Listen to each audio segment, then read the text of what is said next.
Welcome to the podcast, Life is a Story We Tell Ourselves. I'm Anna Murphy. My father, John Murphy, and I will be bringing stories to your family each week. We want to share stories with you that encourage us all to find the extraordinary in the ordinary through reminiscing and storytelling, because life is a story we tell ourselves. Our first story is about a tyrannical lunchtime monitor in grammar school and what happened when my father insults a teacher on the schoolyard. Let's listen together. Mrs. Christmas was a tall, skinny, and fair-skinned lady who could have easily been cast as the Wicked Witch of the West in The Wizard of Oz. Every day, those of us who brought our lunch followed an unbending ritual. We would line up in front of the cafeteria door where we could buy milk. If our parents had enough money, we could buy the coveted chocolate milk to go with our brown bag lunch, elevating it to the culinary level of tolerable. We ate under a covered shade structure to protect us from the hot sun, an amenity my mother had lobbied for during her tenure as some officer in the PTA.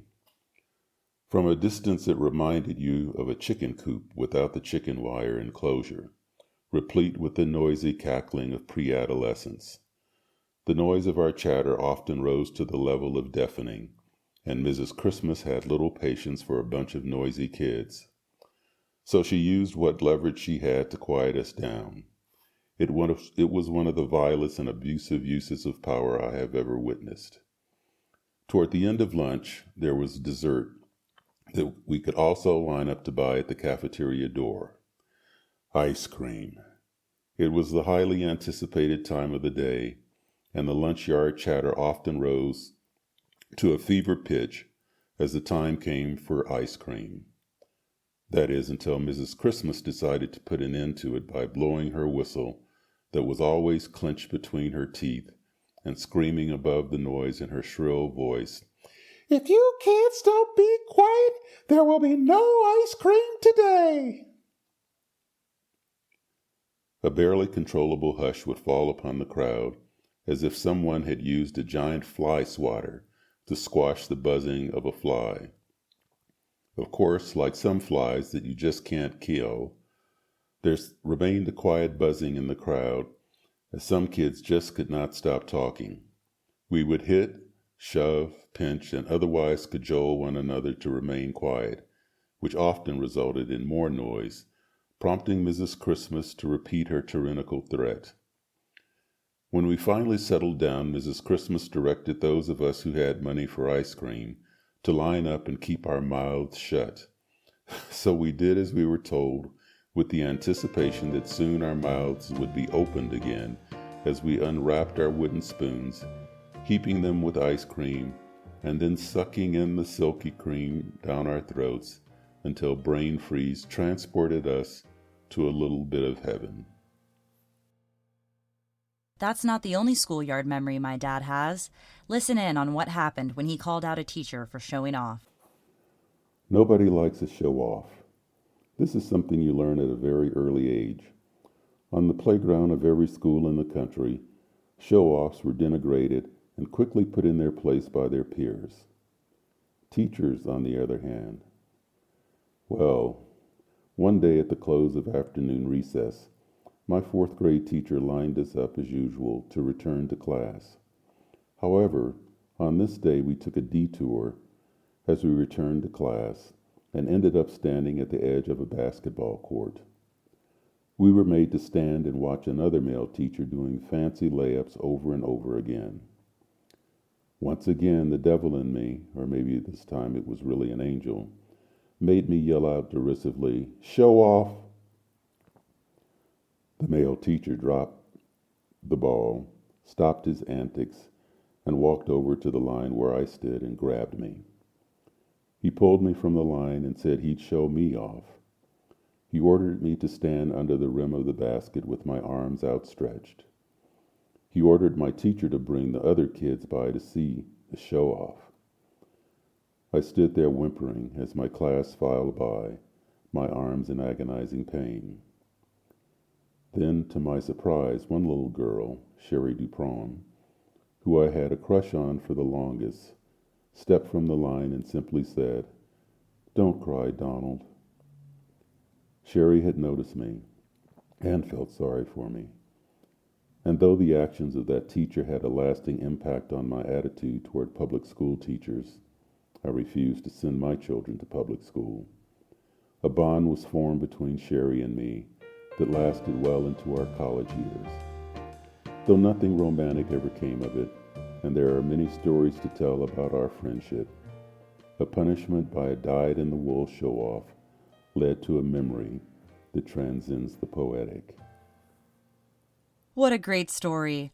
Up next, my father tells the story of a family hiking trip on the John Muir Trail in the High Sierra mountain range on the occasion of his father's death. With my mother, 8-year-old brother, and me at 6 years old, we hiked to Gladys Lake in search of peace. Let's listen together. In the summer of 1995, my father died after suffering with Parkinson's disease for a number of years. I was not saddened by his death, nor did I grieve deeply. Not because I didn't care, rather because I knew he was out there, somewhere, unknown and uncharted. So I decided, along with Lorena, my wife, to gather our 2 little ones, then 8 and 6 years old, and explore the unknown and uncharted along the John Muir Trail from Red's Meadow to Gladys Lake. It was a heavy snow year, and Red's Meadow did not open until August 1st that year, just a week after the death of my father. We arrived a few days ahead of our scheduled departure for the high country to get acclimated to the elevation. We took the opportunity to do some many-day hikes to Devil's Postpile National Monument and to Rainbow Falls. The thing about hiking is that without realizing it, you are enveloped in a bubble of wonderment. It's just you and the world as it was intended to be. Raw, wild, full of intoxicating smells, and if you are not careful, dangers that could cripple you or end your life. But we never thought about the danger as we stood spellbound in front of the Devil's Postpile. After spending years interpreting such sights as a ranger, I didn't want to know any of the details of how the formation came to be. I wasn't interested in the geology and made no attempt to explain to my children the forces of nature that formed such a wonder. No, it was enough to stand and be inspired, to imagine, to be filled with a sense of awe. Wildflowers were bursting out all over, as if eager to get in a few licks of beauty after the domination by snow for so many months.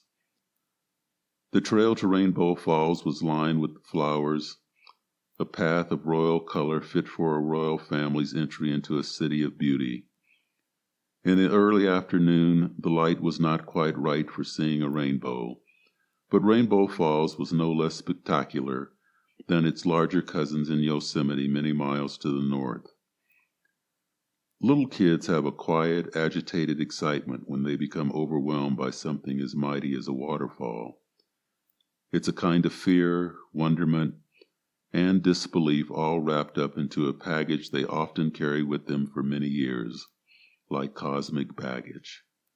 So the little ones stood silent, sending a silent message to their father that fills me with longing to this day.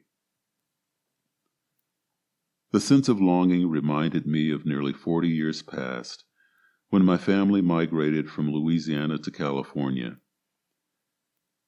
I was only 4 years old and have no exact memory of the trip, rather vague impressions, one of which was standing weak-kneed on the rim of the Grand Canyon. It was a side trip my mother had planned and memorialized in photographs with her boxy Kodak Brownie. The camera chronicled the Murphy family's many trips to national parks. It also served as a capsule of my mother's restless life that ended far too soon. To this day, I am not certain if she was faithfully fulfilling Rudyard Kipling's unforgiving minute with 60 seconds worth of distance run, or, like Edna St. Vincent Millay, burning the candle at both ends. Whichever it may be, The natural beauty that she saw around her led her to wander wherever the Spirit led her. So it was that early the next morning after our day hike to Rainbow Falls, we started north on the John Muir Trail for our camp at Gladys Lake. We hiked a few hours ahead of our wrangler, who packed our gear to take to the lake and set up our camp. We forded streams swollen with water from newly melted snow, our children straddling logs to cross the streams. We trod through snowfields and over low passes, getting lost once as I was busy reading a map instead of paying attention to trail markers that designated an important turn of the trail up a series of switchbacks. But we only lost an hour or two, and on the positive side, our wrangler had set up camp by the time we finally arrived. The highlight of this hike was fishing and my youngest son catching his first fish, and the only fish we caught on the entire trip. An old chief ranger had taught me how to catch fish in the high Sierra lakes, so I took my son's small spinning rod and tied a bobber at the end of the fishing line.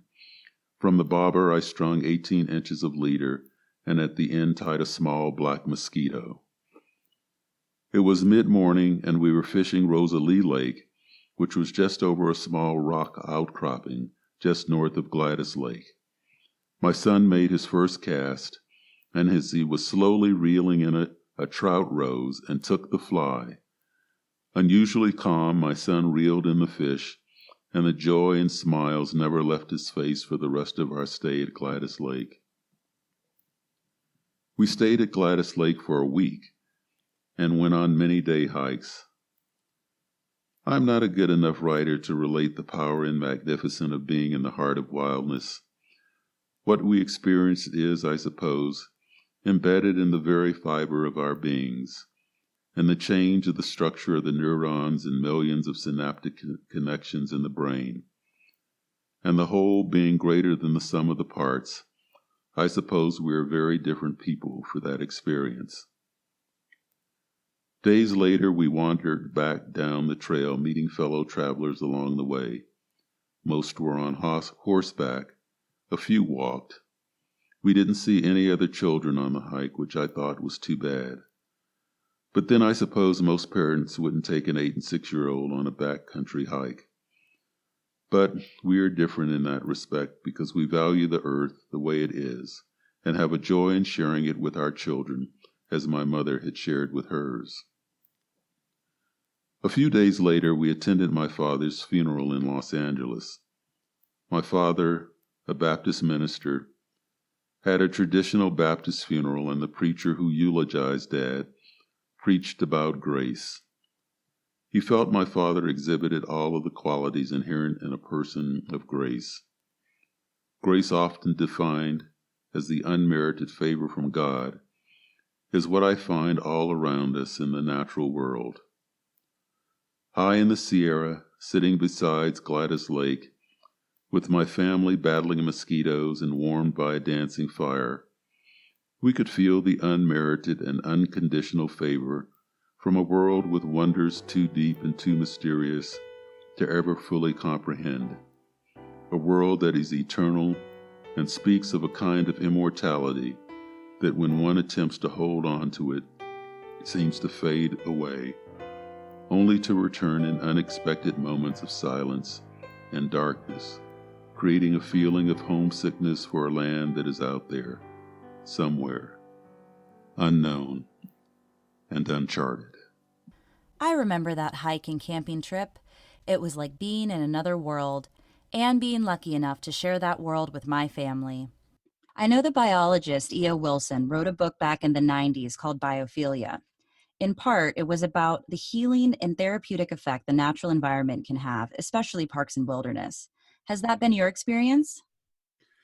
Yeah, it really has, and in fact, shortly after that book came out, E.O. Wilson and I, along with the boxer George Foreman, were interviewed on the subject. I think it was on the old Osgood files. And George Foreman had been a juvenile delinquent in Texas, in Houston, I believe it was, and he was sent to the Job Corps. in Washington State, where he had to work in the wilderness. And during the interview, he talked about how the experience changed his life. I mean, he was just so joyful in talking about his experience. He said he had never seen trees and streams, and it really changed his life. It was a watershed moment in his life. And in addition to that, back in 1865, the famed landscape architect Frederick Law Olmsted Sr., he wrote about the positive effects of the environment can have in his now legendary report called Yosemite and the Mariposa Grove, which he wrote to the California Legislature. So I have an excerpt here I want to share with everyone because it's important to the concept of how the natural world really contributes to our health and well-being. So here we go. He says it's the main duty of government, if it is not the sole duty of government, to provide means of protecting all citizens in the pursuit of happiness against the obstacles otherwise insurmountable which the selfishness of individuals or a combination of individuals is liable to interpose to that pursuit. It's really interesting because he's really invoking the Constitution here and the constitutional guarantee that people should be able to pursue happiness, and he's connecting that directly to wilderness and the preservation of natural and cultural resources. And so right after that, as I continue reading from his report, excuse me, he says it is a scientific fact that the occasional contemplation of natural scenes of an impressive character, particularly if this contemplation occurs in connection with relief from ordinary cares, change of air, and change of habits, is favorable to the health and vigor of men, and especially to the health and vigor of their intellect beyond any other conditions which can be offered them. That it not only gives pleasure for the time being, but increases the subsequent capacity for happiness and the means of securing happiness. The want of such occasional recreation, where men and women are habitually pressed by their business or household cares, often results in a class of disorders, the characteristic quality of which is mental disability, sometimes taking the severe forms of softening of the brain, paralysis, palsy, monomania, or insanity, but more frequently of mental and nervous excitability, moroseness, melancholy, or irascibility, incapacitating the subject for the proper exercise of the intellectual and moral forces. And then he concludes by saying, but in this country, at least it is not those who have the most important responsibilities in state affairs or in commerce who suffer most from lack of recreation. And here he's talking about outdoor recreation in the wilderness. But he goes on to say that women suffer more than men, and the agricultural class is more largely represented in our insane asylums than the professional. And for this and other reasons, it is these classes to which the opportunity for such recreation is the greatest blessing. I just think that's powerful, and it's written back in 1865 and points out, especially now with our isolation due to the COVID-19 restrictions, how important it is that we interact with nature and that we're outdoors and have some sense of connection to the natural environment. So what do you think can be done today to better forge that connection to the natural environment and to help maintain it? Well, I'm happy to report that if around the country, many park and recreation departments are finding ways to connect people to the natural environment through their local parks, even during this period of social distancing. I just think our elected officials need to become more educated. Our doctors and scientists need to use their bullet pulpit to communicate how important it is that people stay connected to the natural world. And I think employers need to encourage their people to get out into the natural world, and even as some larger corporations have done, develop campuses, corporate campuses where people can get out and interact with the natural environment, even during their working hours. Those are just some of the simple ideas I think that could be easily implemented. Yeah, absolutely. I know that it makes a huge difference to my day if I get up from my desk and go for a walk, even, just for 10 or 15 minutes to just kind of feel the nature, get some fresh air and a change of scenery. It's always very important to be able to put that as part of your daily exercise and interactions. Well, thank you so much for sharing your thoughts, and I hope that our listeners find their own ways to stay connected to the natural world, whether it be through their local parks or out in the wilderness. Thank you for listening to this week's Life is a Story We Tell Ourselves. Please remember to subscribe and share with your family and friends.